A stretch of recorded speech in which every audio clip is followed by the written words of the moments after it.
ঢাকাই সিনেমার শীর্ষ নায়ক শাকিব খান, যার সঙ্গে ছবিতে কাজ করার জন্য মুখিয়ে থাকেন দুই বাংলার নায়িকারাই। তবে সেই শাকিবের মুখেই শোনা গেল ভিন্ন কথা।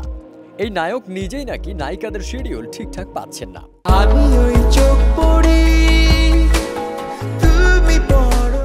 সম্প্রতি দরদ ছবির স্পেশাল স্ক্রিনিংয়ে হাজির হয়ে এমন কথাই বললেন ঢালিউড সুপারস্টার।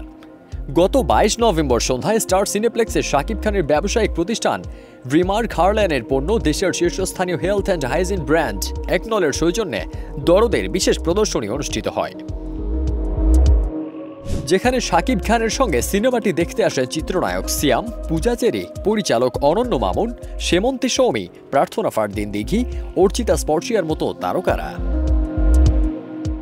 সেখানেই বিদেশি নায়িকাদের সাথে কাজ করা প্রসঙ্গে শাকিব বলেন, আমি নিজেই দেখি নায়িকাদের শিডিউল পাচ্ছি না।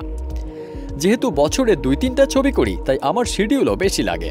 কিন্তু আমাদের যারা দেশি নায়িকা আছে তারা অনেক বেশি কাজ করে, এজন্য তাদের ব্যস্ত থাকতে হয়। তাদের শিডিউল পেলেই আবার কাজ করা হবে। শাকিবের দাবি, ঈদ ছাড়াই তার অধিকাংশ সিনেমা হিট হয়েছে। নায়কের ভাষায় এবছরের হাইয়েস্ট ওপেনিং কালেকশন দরদের। তার মানে বোঝা যায় ঈদ ছাড়াও সিনেমা সুপারহিট হয়। ঈদ ছাড়া সিনেমা সব সময় সুপারহিট হয়েছে। ইনফ্যাক্ট আমার ক্যারিয়ারের যত বিগ হিট সিনেমা এসেছে, যেমন প্রিয়া আমার প্রিয়া, কোটি টাকার কাবিন, এমন যতগুলো বিগ হিট সিনেমা এসেছে সবগুলোই কিন্তু ঈদ ছাড়াই এসেছে। এটা সব সময় প্রমাণিত হয়ে এসেছে। আজকে দরদ দিয়েও প্রমাণ করলো যে ঈদ ছাড়াও সিনেমা সুপারহিট হওয়ার অপশন বেশি থাকে।